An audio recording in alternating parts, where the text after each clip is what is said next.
Somos Luis Velázquez y Eduardo Porcarelli. Los invitamos a que nos acompañen todos los viernes a las 9 de la mañana en El Séptimo Laberinto. Un viaje por los confines de nuestro mundo interior y exterior. Ciencia, filosofía y esoterismo por lavisiónradio.net. Información que va contigo. El Séptimo Laberinto. Hoy en la mañana tenemos como invitado al doctor José Enrique Campillo, con quien conversaremos acerca de la conciencia humana. José Enrique Campillo Álvarez es médico, experto en nutrición y alimentación. Se doctoró en medicina por la Universidad de Granada, ha sido catedrático de fisiología en la Universidad de Extremadura, además de autor de varios libros que se han vendido muy bien con Editorial Planeta, El mono obeso, El mono estresado, La cadera de Eva, El universo en un bit, Comer sano para vivir mejor, Homo Climaticus, y el último libro que se lo publicó la editorial ARPA, La conciencia. Qué difícil tema el de la conciencia. Doctor, ¿cómo está usted? Bienvenido. Hola, ¿cómo están? Muchas gracias. Bienvenido, doctor. Excelente Muchas libro. gracias. La conciencia. ¿Qué visión tiene usted sobre la conciencia? Porque si buscamos una visión materialista, pues con el normal desarrollo y la evolución humana, aparentemente lo lógico es que en algún momento, dadas las variables que se han presentado, se desarrollara la conciencia humana tal como la vivimos hoy. Casi que es una lotería si nos vamos por la visión materialista. Pero también está la visión espiritual que dice, bueno, la conciencia pudiera tener otra dimensión más allá de la física, etcétera. Y es un tema en el que es muy difícil poner de acuerdo dos visiones tan antagónicas, pero nosotros por los momentos estamos con la visión científica. ¿Qué es la conciencia? Bueno, yo en primer lugar quería aclarar que en español tenemos dos palabras que todo el mundo confunde, que es la conciencia sin S y la consciencia con S. Son dos palabras que en español son completamente diferentes. La conciencia sin S es una cuestión ética, moral. O sea, me remuerde la conciencia por haberle robado la paga a la viejecita esta al salir del banco, y la consciencia es de lo que vamos a hablar. Y la consciencia, dos cosas. Es difícil definirla, pero yo tengo una definición que me gusta mucho. La consciencia es el órgano que en los seres humanos produce los pensamientos y los sentimientos.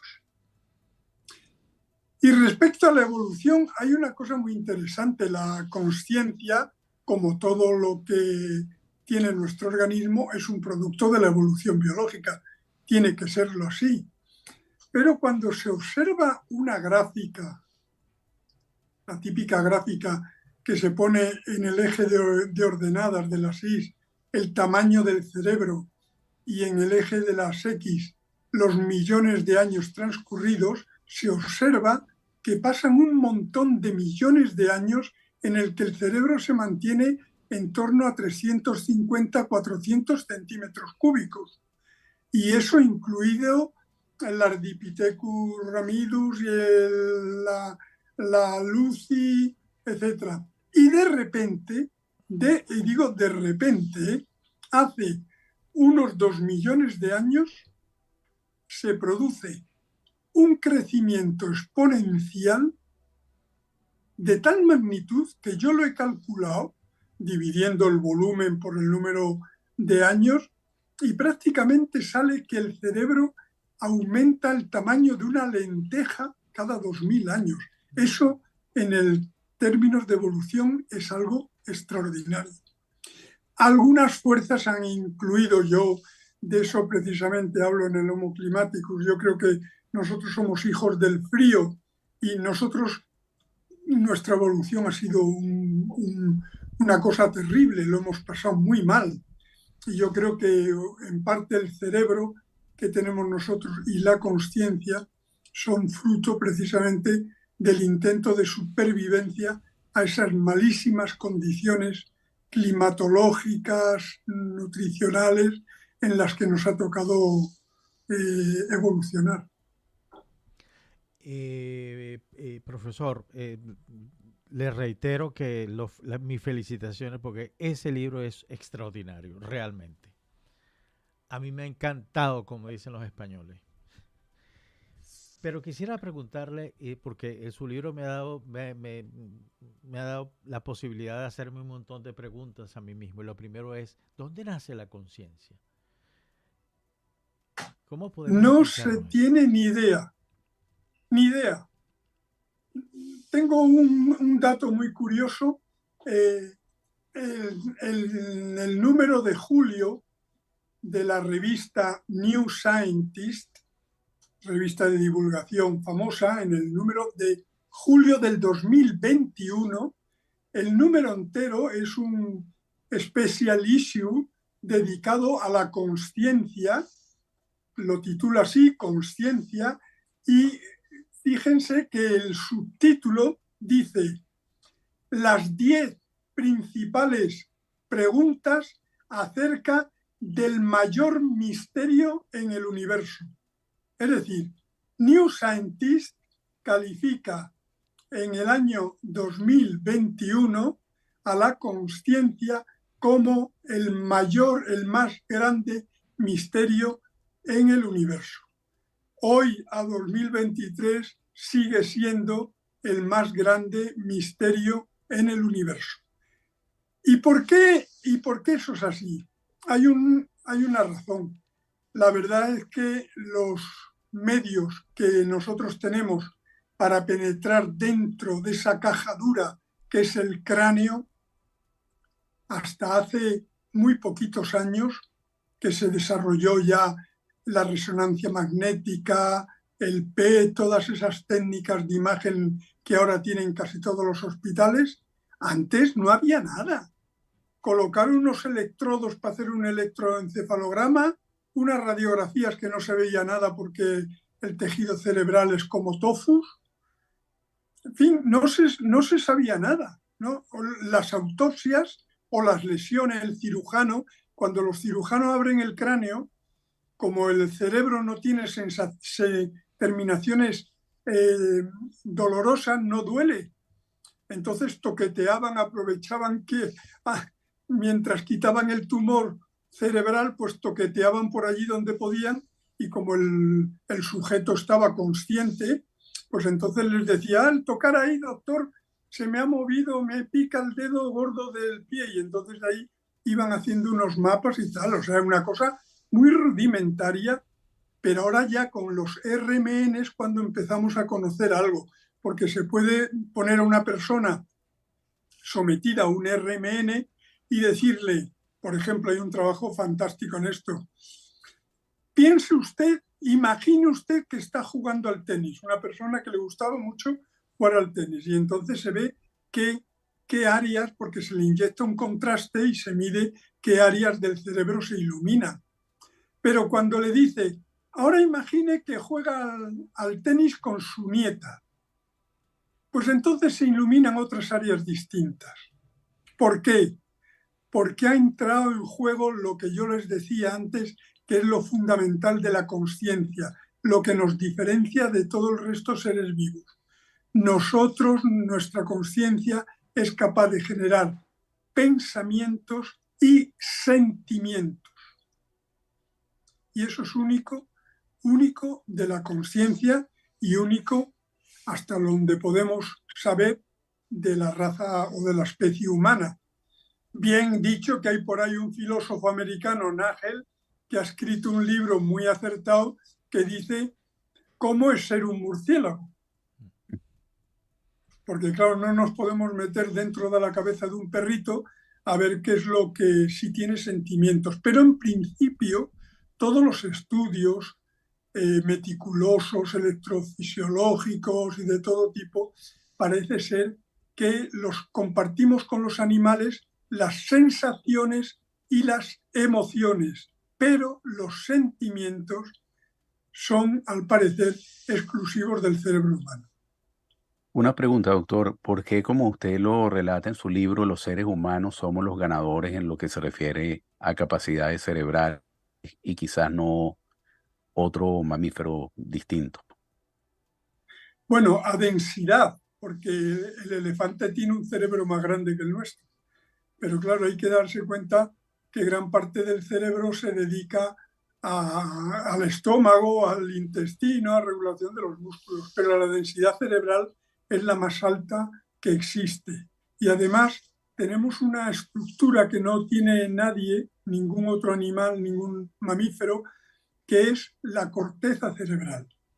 Es decir, lo verdaderamente sustancial de nuestro cerebro es una finísima capa, casi parece como si hubiéramos pintado de pintura de delgado que es, que recubre todo el cerebro de unos cuantos milímetros, donde está contenido todas las neuronas que verdaderamente nos permiten ser lo que somos.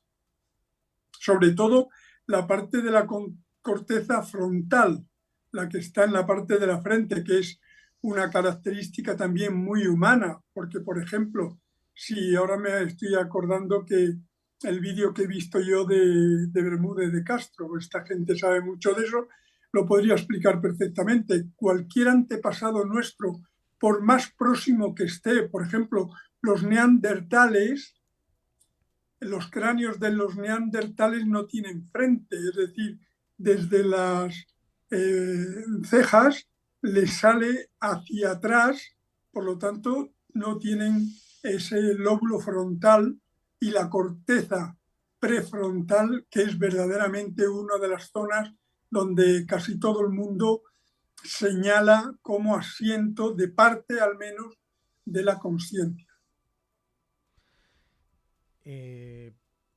Doctor, en su libro, como le dije anteriormente, me trajo muchas preguntas, ¿no? Y ¿de qué depende A la mí me ha conciencia? pasado lo mismo, ¿eh? Y yo sigo en ello, ¿eh? Yo sigo en ello, ¿eh? Ahora, ¿de qué depende la evolución de la conciencia? ¿De la evolución del ser humano? ¿O son dos cosas totalmente diferentes? Ese otro misterio, porque en los seres humanos ocurre un hecho muy curioso, que es que hace unos 100.000 o 150.000 años, la evolución darwiniana empieza a entrar en un plano secundario a otra evolución que se llama cultural.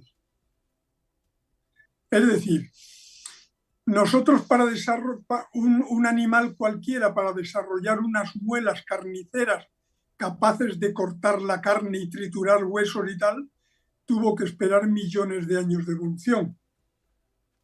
Pero gracias a nuestra inteligencia y a la conciencia, en cualquier clan de cromañones hace 100.000 años, pues si a uno de la tribu se le ocurría golpear unas piedras, hacerle un filo, pues con eso podía cortar también como un tigre diente de sable con sus muelas carniceras.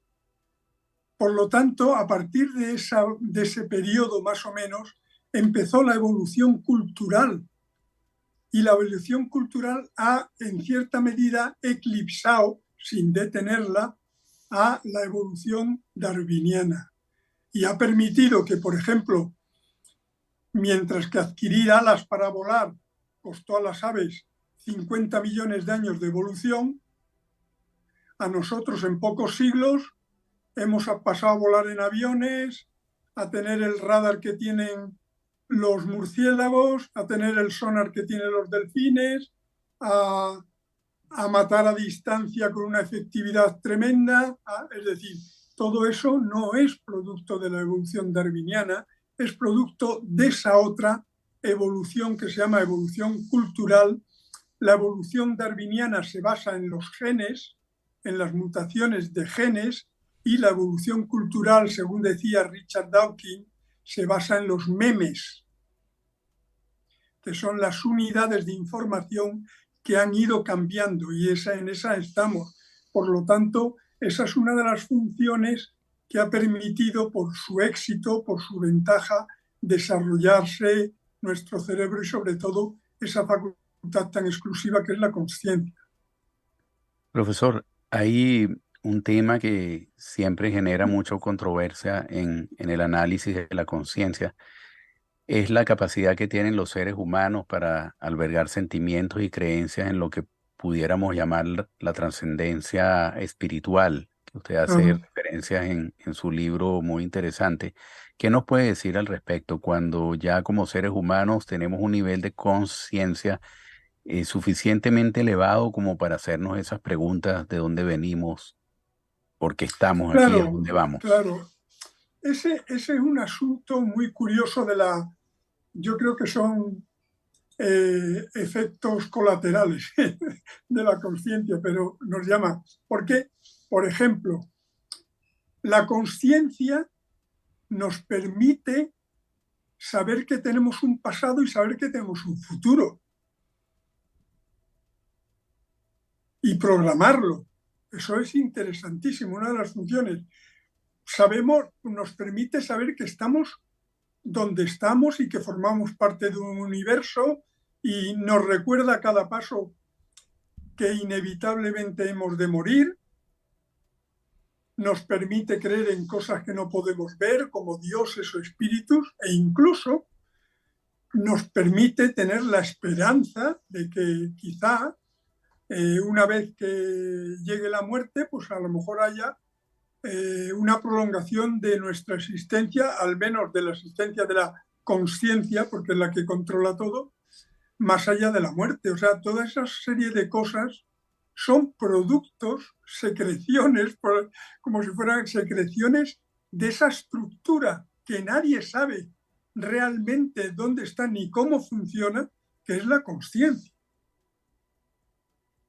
De hecho, hay hoy dos teorías. Bueno, yo mantengo una hipótesis, soy fisiólogo y de ahí, y médico, bueno, pero más que fisiólogo, de ahí viene mi esto. Yo pienso que en el ser humano hay dentro del cráneo hay dos ordenadores cerebrales, uno que funciona por mecanismos computacionales normales, son las neuronas, los potenciales de acción, las neurosecreciones, los neurotransmisores, todo eso, el sodio que va para arriba y para abajo, todo eso lo conocemos muy bien. Y hay otro ordenador, otra computadora, pero que esta trabaja por mecanismos cuánticos, no es un ordenador convencional, es un ordenador cuántico que es el que genera la consciencia.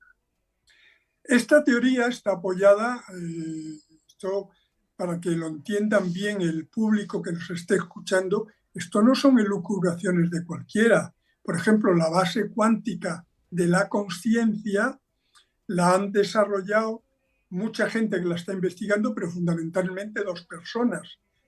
Roger Penrose, premio Nobel, profesor de física y Física. matemática de Oxford, premio Nobel hace 2 años, o sea, un premio Nobel, y Hameroff, que es profesor estadounidense de anestesia, y, o sea, son autoridades que han desarrollado la teoría, incluso han dicho dónde puede estar ubicada, pero no se tiene ni idea. Pero sí yo creo en esa ambivalencia.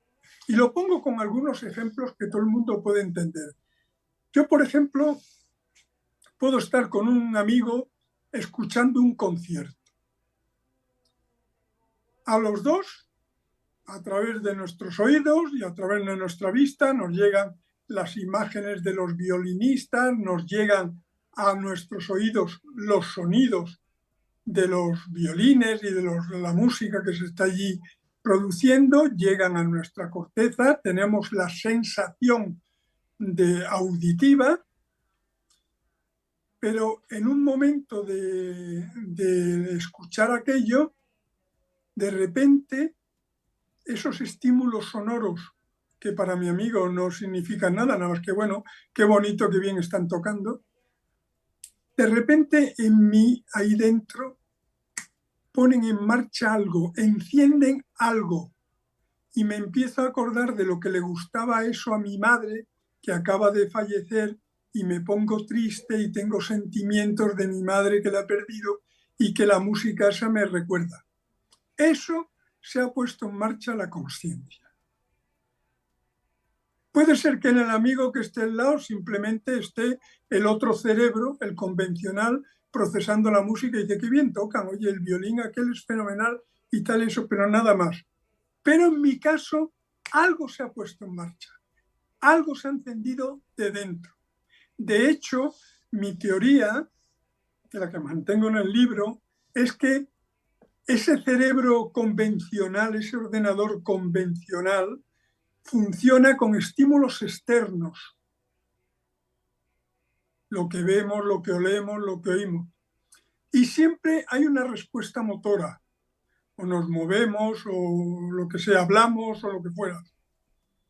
Pero la consciencia fundamentalmente se nutre de estímulos que nacen dentro de nuestro cerebro. Aunque puedan ser desencadenados por algo de fuera, pero el estímulo, el recuerdo de mi madre nace dentro de mi cerebro. No me viene de fuera, porque de fuera me está llegando el sonido de un violín. Y eso es lo que genera el sentimiento. Por eso son dos cosas completamente diferentes, dos funciones muy diferentes y que por lo tanto la mayor parte de los investigadores piensan que son también dos mecanismos diferentes. No, la conciencia no es un supercerebro, no, es otra cosa. Una pregunta que yo me hago antes de ir a la pausa comercial es el tema relacionado con los avances de la ciencia en la investigación de la conciencia. Si nos vamos quizás a 100, 200 años atrás, prácticamente el enigma de la conciencia es gigantesco, pero en los últimos años han habido avances muy pequeños en la investigación, muy pequeños, y me pregunto yo, ¿algún día la ciencia podrá dilucidar el enigma de la conciencia? ¿Se trata de falta de herramientas para evaluar mejor este tema o aún desarrollándose herramientas muy potentes tecnológicas como las que se están desarrollando hoy en día, va a seguir siendo un tema inaprehensible? La situación es difícil, ¿eh? Ahora mismo realmente no sabemos prácticamente nada acerca de la consciencia, de cómo funciona la consciencia. El problema que hay con la consciencia es que es algo que, por ejemplo, no podemos estudiar en modelos de animales. No es como, bueno, por ejemplo, el mecanismo del hambre. Bueno, el mecanismo del hambre es exactamente igual, con los mismos centros hipotalámicos y exactamente igual en un gato que en nosotros. Por lo tanto, yo puedo hacer punzar, medir y tal en un animal de experimentación y averiguar esto. Y es idéntico. Pero la conciencia no tiene parangón experimental. Entonces es muy difícil. Solo se puede investigar y poco, y con las últimas medidas de imagen y de los RMN funcionales, etcétera, mediante esas técnicas, pero son siempre indirectas. No tenemos idea y se está investigando mucho.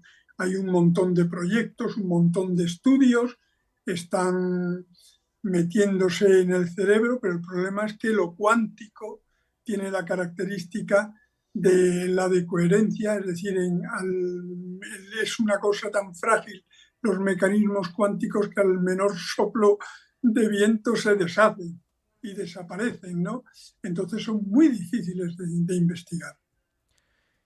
Yo creo que vamos a tardar en conocer los entresijos de cómo funciona la conciencia. Y voy a decir una cosa, que eso casi me sirve de cuña publicitaria. Abordo esto en el último libro, que es el Universo Lumbit. Creo que esto va a venir de la mano de la informática. Hoy día, si ponemos un porcentaje, más de la mitad de las personas que hoy día están estudiando el cerebro, sobre todo las funciones más superiores del cerebro, más de la mitad son ingenieros informáticos. Interesante, Ahí interesante. tengo en el libro ese 400 empresas hay ahora mismo con capital y con todo investigando este tipo de cosas. Quisiera dejarle dos preguntas. La primera tiene que ver con un sentimiento que es el amor, la conciencia y el amor. Y la segunda tiene que ver con si existe una sola o una única forma de conciencia. Más bien agregaría si existen distintos niveles de conciencia. Y también me hago la pregunta, como es el caso de algunas herramientas como la meditación, en la cual la persona que está meditando, pudiéramos decir, no sé si es correcto decirlo desde un punto de vista científico, alcanza mayores niveles de conciencia sobre el mundo que le rodea, sobre su mundo interior, etcétera. Bueno, son tres buenas preguntas, ¿eh? Primero voy a entrar a lo del amor. Yo creo que el amor no es de las... El amor no es un sentimiento, el amor es una emoción. Y es una emoción que compartimos con muchos animales, que tienen relaciones de pareja, aves sobre todo. Es decir, el amor es una emoción que desarrolló la evolución para que en aquellas especies cuyas criaturas nacen muy desvalidas, seres humanos o pájaros, mantenga la relación parental sin la cual hubiera sido imposible sacar adelante a la prole. Por lo tanto, en principio es una emoción que compartimos con otras especies, pero evidentemente matizada, agrandada por la conciencia, pero es una emoción. Pero fíjense, curiosamente, una característica exclusiva del ser humano que no podemos detectar en ninguna otra especie animal es la crueldad. No hay ningún animal que se divierta torturando a otro animal. Lo caza o no lo caza. Pero no hay una manada de leones que despellejen, quiten la piel a una cebra para disfrutar de cómo sufre la cebra sin piel corriendo por la sabana. Pero eso lo hacemos los seres humanos. Por lo tanto, dejo ahí la cuestión en esto. Somos amorosos como muchos animales, pero somos los animales más crueles que existen. No hay ningún bicho parecido.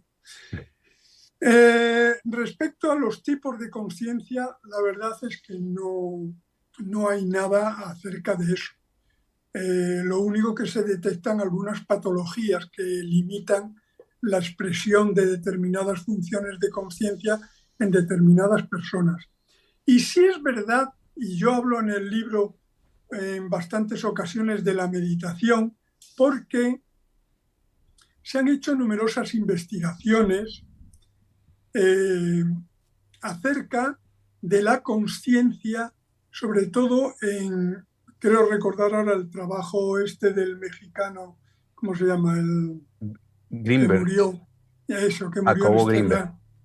Que murió en extrañas circunstancias. Bueno, pues hacía unas investigaciones, incluso creo que el Dalai Lama le mandó a 2 lamas súper expertos en y veía perfectamente cómo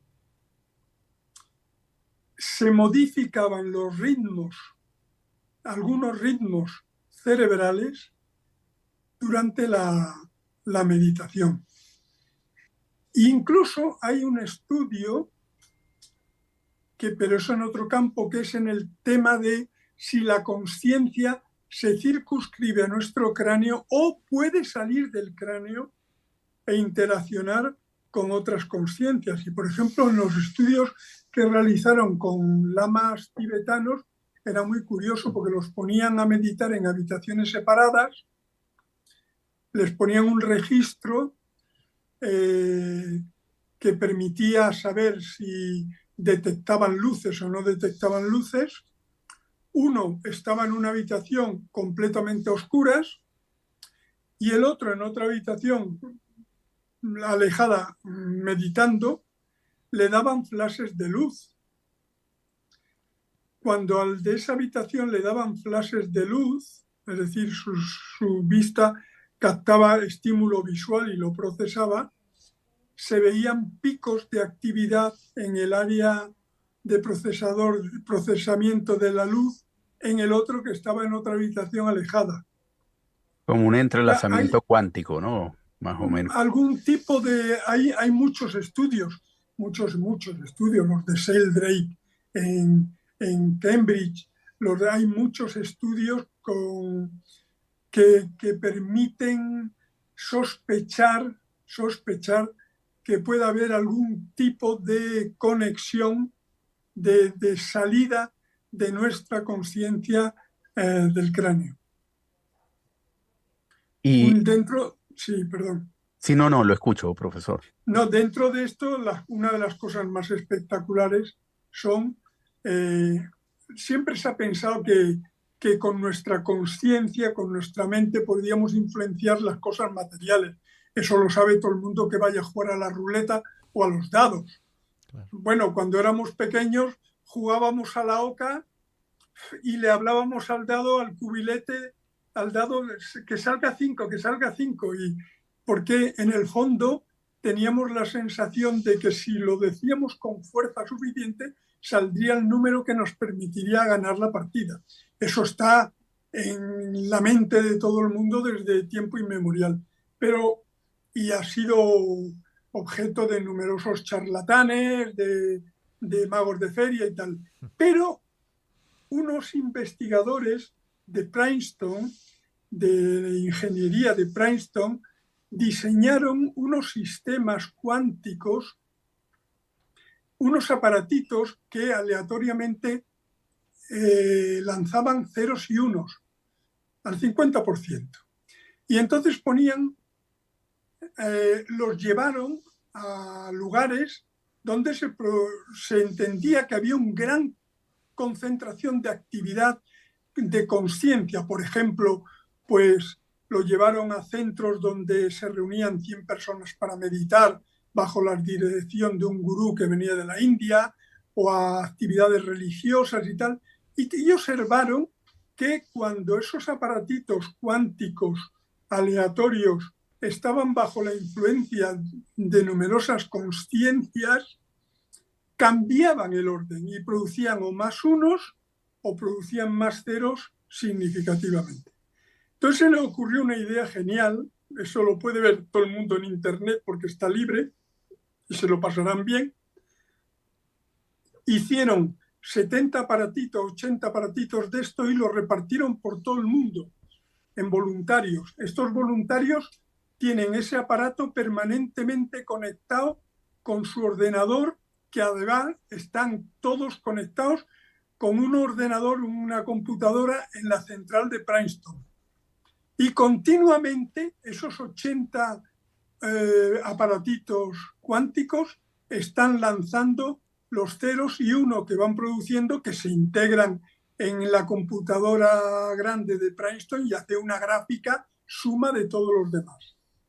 Pues que entren en la página de estos señores y vean, por ejemplo, cómo el trazado casi horizontal de unos y ceros a nivel mundial, de repente se produce un cambio bárbaro cuando las Torres Gemelas.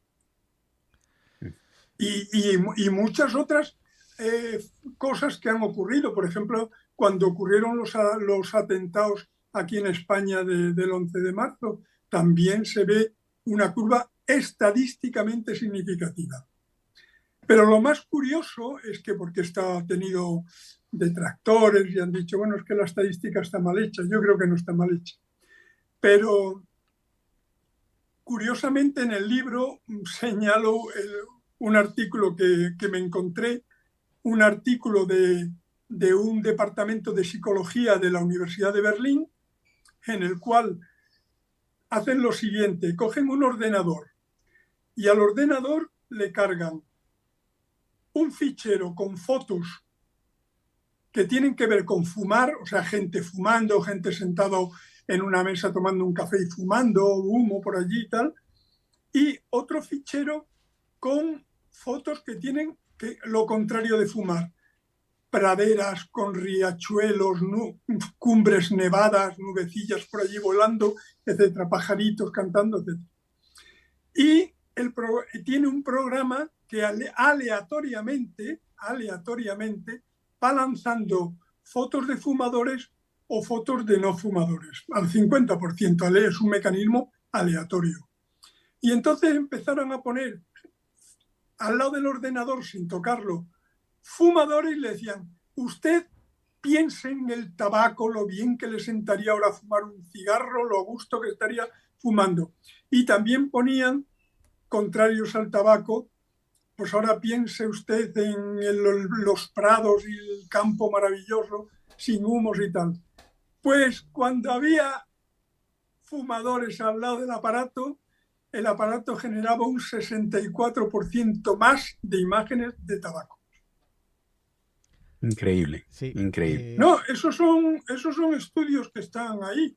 Es más, en el libro señalo un informe, que lo tengo aquí porque estoy viendo el ordenador, un informe que lo voy a decir exactamente de quién, porque además están ahí, de la comandancia, espera, se le digo, aquí está, el North Commander General Glenn D. Van Herk, que hace un press briefing tal para informar sobre Global Information Dominance Experiments, o sea, experimentos de dominio informativo global. O sea, esto está ya a esos niveles, ¿eh? Creo. Doctor, cuando usted habló de ese experimento hace unos minutos atrás de la ruleta, que la gente pensaba y se concentraba, qué sé yo, me recordé una conferencia a la que asistí de un famoso director de teatro. Era una conferencia un poco distinta a su especialidad, pero tenía que ver con la vida. Y él decía algo: la gente le hace caso a los gurús diciéndole, cuando los gurús dicen, pídelo y el universo te lo dará. Pídelo y el universo te lo dará. Pero eso, además, es una frase que está muy trillada todavía. Y al mismo tiempo se responde: no, si tienes conciencia, trabaja y enfócate y vas a llegar donde quieres llegar. Nadie más te lo va a dar. Pero usted nos habló también hace unos minutos de 2 computadoras que tenemos. Quisiera que me dijera, ¿cuál domina cuál? Estoy hablando de la consciencia y de la conciencia. Pues no es una pregunta muy interesante, pero me va a permitir que antes de contestarle a eso haga 2 puntualizaciones muy curiosas que me ha recordado lo del teatro. Si vamos a un teatro, a una sesión de teatro, y en el otro extremo de la sala vemos que está la persona que más odiamos, que menos queremos hablar con ella, procuramos no mirarla y no pensar en ella, porque todos en el fondo tenemos el convencimiento de que si la miramos con insistencia, se va a dar la vuelta a la cara y nos va a ver y lo vamos a tener que saludar. ¿A que sí? Es verdad. Pues ya está. Bueno, ¿quién domina de los 2 cerebros? Los 2 cerebros funcionan en conexión. Nosotros, cuando percibimos algo, yo voy dando un paseo y de repente me encuentro una serpiente venenosa. Esa sensación llega por los oídos, o sea, por los ojos, oídos si es de cascabel, claro, por los ojos y también por los oídos, si es una serpiente cascabel, aquí en España no hay, Y eso va a una zona del cerebro convencional, que es el sistema límbico, y crea, en este caso, una emoción que es el miedo. Hasta ahí comparto con el animal. Pero esa información de la emoción va conectada también con la conciencia. Es decir, la conciencia puede modular las emociones. Porque, por ejemplo, en ese momento, que de momento tengo miedo, porque es la emoción que me obliga, como a cualquier otro animal, de tener miedo, pararme de repente, cuando conecta con esa otra cosa que es la conciencia del pensamiento y tal, de repente la conciencia le responde: hombre, tranquilo, coge el móvil, saca una foto o un vídeo que verás tú qué reel puedes subir a Instagram tan maravilloso. Son complementarios. Es decir, lo que en un animal sería sí, no, respuesta a nivel irracional, en el ser humano puede ser matizada, modulada por ese otro computadora que tenemos ahí al lado, que es la conciencia. Doctor, usted hace referencia en su libro muy completo que yo creo que usted no deja ninguna arista por fuera. Menciona en los trabajos de Stanislav Grof, sobre todo ese de la mente holotrópica y la conciencia Eso es, cósmica. sí. ¿Pudiera hacernos un comentario sobre ese trabajo de Stanislav Grof y ligarlo con el capítulo de su libro en donde nos indica qué nos controla, quién nos controla y la trascendencia en el momento de la muerte, si es que la hay? Porque son trabajos muy interesantes, los de Grof, Alan Wolf también, que usted lo menciona. Usted menciona Hay también muchos físicos a muchos físicos. de Exactamente. prestigio metidos en eso, sí. ¿Cómo nos puede Bueno, sintetizar todo eso?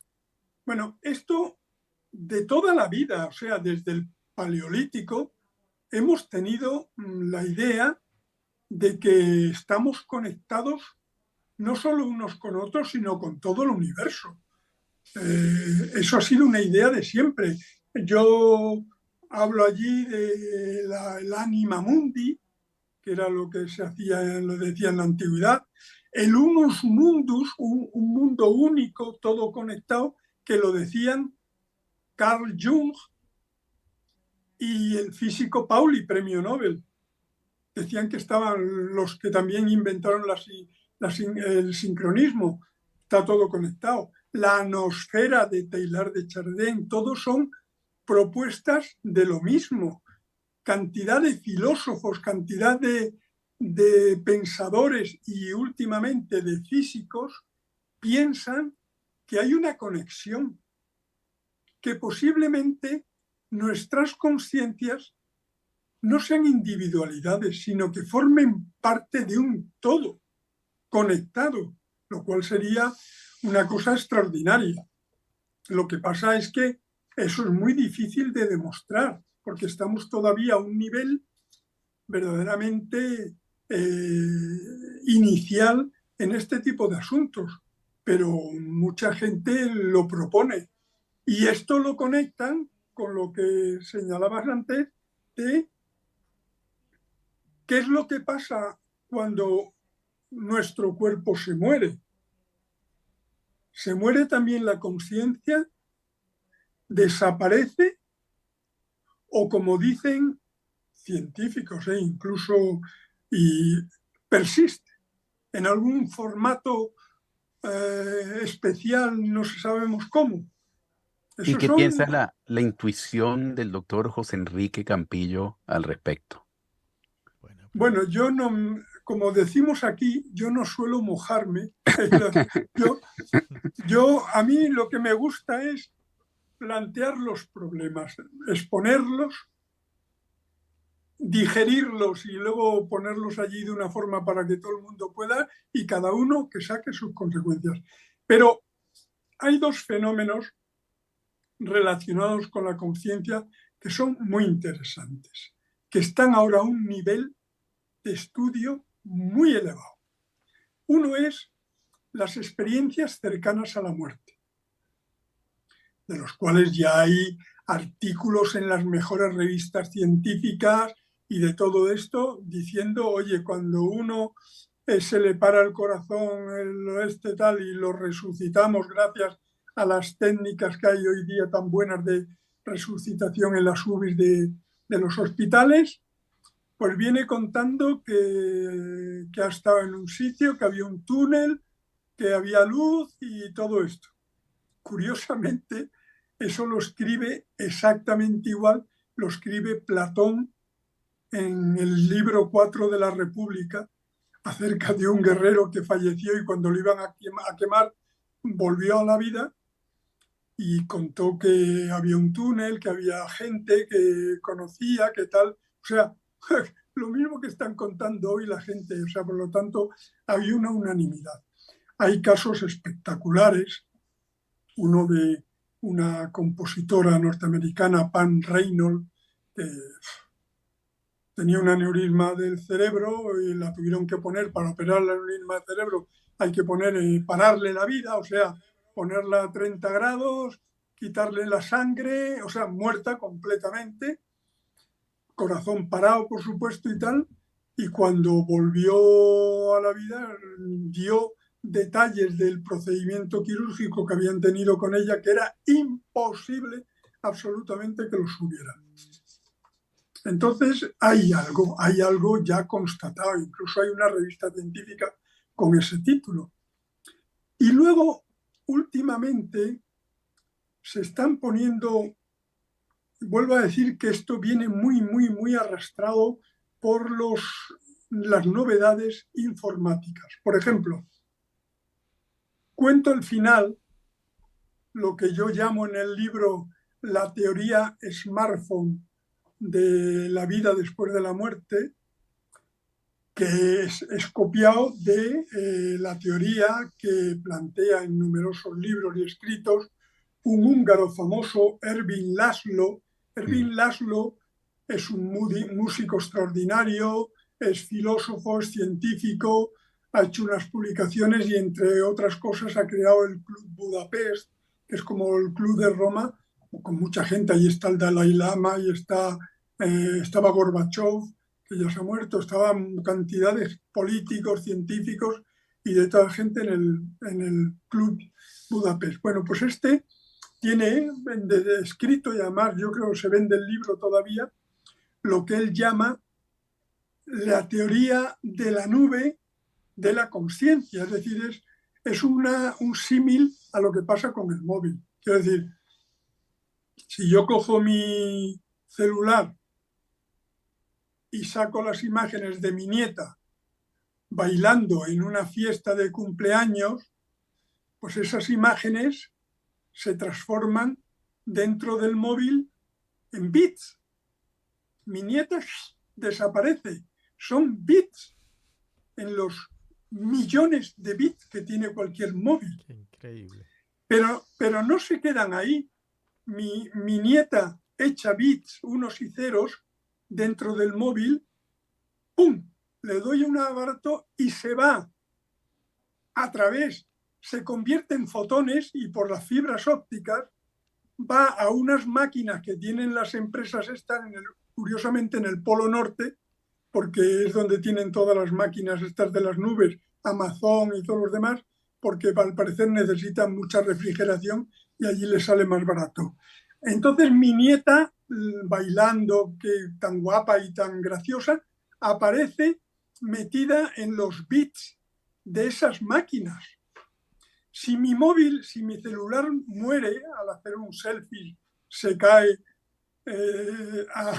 desde un acantilado, se cae al mar y muere, la consciencia de mi móvil, es decir, donde están las fotos de mi familia, lo más sustancial de mi vida, no se mueren con el móvil, están en esas máquinas guardadas. Si yo hago en este caso iríamos a los hindúes, si yo ahora hago una transmigración, una reencarnación en un nuevo móvil que me compro, yo puedo rescatar esas imágenes de mi nieta o de la boda de este o de lo que quiera.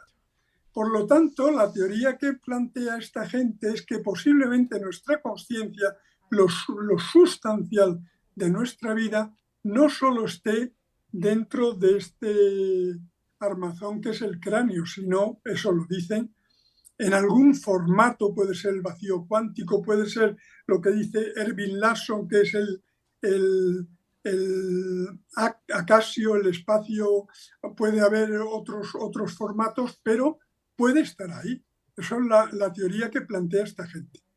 Muy interesante. De hecho, hay muchos estudios hoy en día o diálogos entre el budismo y la ciencia.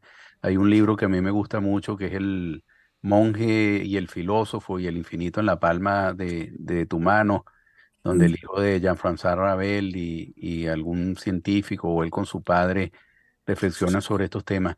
Lamentablemente llegamos al final del programa, doctor, pero quiero decirle que ha sido un placer enorme conversar con usted, muy enriquecedor. Lo felicito por su libro. Lo felicito y bueno, nos encantará conversar con usted de nuevo en alguna otra Sí. oportunidad sobre este y otros temas. ¿Qué Muchísimas visión, Yo gracias. estaré encantado. qué Estaré visión me encantado. dio, doctor? ¿Qué visión me dio? Y no solamente me dio visión, sino que me dio una cantidad enorme de preguntas que me gustaría hacerle cuando nos volvamos a ver. Muy Yo agradecido. encantado. Aquí lo Encantado. esperamos. Un fuerte abrazo, doctor. Hasta la Muchas gracias, próxima. muchas gracias. Y los A la esperamos la vista. próxima semana en el séptimo laberinto. Muchas gracias.